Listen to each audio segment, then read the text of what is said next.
எதர்ச்சியா பார்த்து கொஞ்சம் பயத்தோட அந்த பூஜை ரூம் கபோர்ட அப்படியே ஓப்பன் பண்ணி பார்க்குறாங்க. ஓப்பன் பண்ணா இங்க இருக்கிற எல்லா பசங்களுமே மிரண்டு போறாங்க. காரணம் என்னன்னு பார்த்தீங்கன்னா, அந்த சாமி ரூம் செட்டப்ல இருக்கிற அந்த கபோர்ட் ஃபுல்லா விளக்கு, அந்த சாமி ஃபோட்டோ அண்ட் சிலைகள் இந்த மாதிரி நிறைய விஷயங்கள்லாம் இருந்துட்டு இருக்கு. சின்ன சின்ன சாமி ஃபோட்டோலாம் இருந்துட்டு இருக்கு. அப்படிப்பட்ட எல்லாத்தையுமே எதுன்னு தெரியல, ஏதோ ஒன்று உள்ளுக்குள்ளே கலைச்சி போட்ட மாதிரி இருக்கு.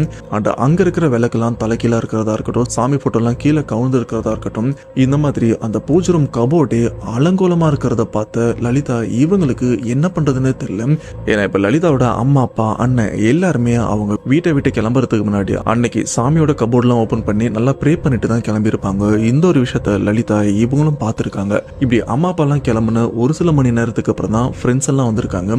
அண்ட் யாருமே அந்த பூஜை ரூம் பக்கம் போகவும் இல்லை. அப்படி இருக்கும்போது அங்க இருக்கிற பொருட்கள் ஏன் இப்படி கலைஞ்சிருக்கு, அண்ட் இந்த கபோர்டு உள்ள எலி பூனை போகிறது கூட வாய்ப்பே இல்லை. ஏன்னா நம்ம வீட்டில் பூனை எலின்னு எந்த தொந்தரவுமே கிடையாது. அப்படி இருக்கும்போது